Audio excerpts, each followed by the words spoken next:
Pak, tolong balikin kampung kami.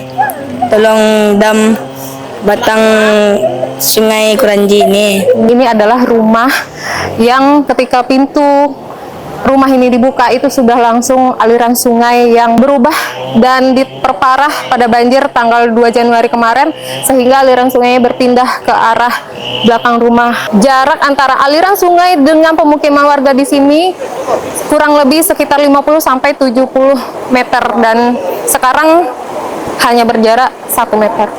Kenapa, Bang? Akhirnya warga memutuskan untuk mengibarkan bendera putih. Jadi bendera putih ini sebenarnya kalau betul-betul dilihat secara definisinya itu kan sebenarnya sudah sangat-sangat putus asa gitu ya. Nah, jadi kami di sini bisa dikatakan sudah sangat lelah, sangat menyerah, dan kami pun bingung gitu. Apa harapan warga sebenarnya? Kan ada juga opsi disuruh pindah gitu misalnya. Aduh, dan warga siap. kalau Pak Wali kan pindah. Ya. Nah, sementara aktivitas anak-anak sekolah siko, orang tuanya kerja di siko, dan tidak memungkinkan. Tapi kalau memang jelas apanya mungkin pindah gitu kan. Pengendalian pasca bencana, hal itu akan terjadi. Contoh pengendalian adalah pengerukan endapan pasir.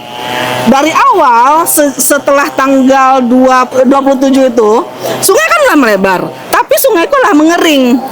Artinya bisa dilakukan pengerukan pasir, pengerukan endapan, supaya di pinggir-pinggir ini benteng awal supaya air tidak dekat ke masyarakat, gitu kan, tidak dekat ke komplek. Tapi yang terjadi air semakin dekat. Komitmen kami tetap sama. Kami ingin sungai ini didam.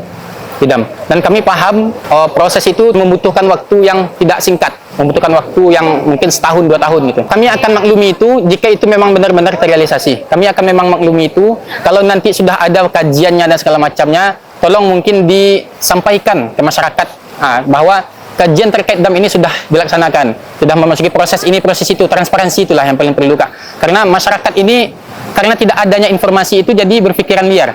Di saat masa kami menunggu itu, alhamdulillah tadi juga diberikan solusi sementara oleh Bapak Wali Kota. Insya Allah nanti akan dipasang batu bronjong. Sambil menunggu realisasi batu bronjong dan dam itu, relokasi sungai harus segera dilaksanakan. Dan alhamdulillah langsung diturunkan alat tadi, Kak. Dan kami harap alat yang ini memang betul-betul kerja sampai selesai. Tapi ini masih banyak PR-nya begitu ya, Bang? Masih sangat banyak, Kak.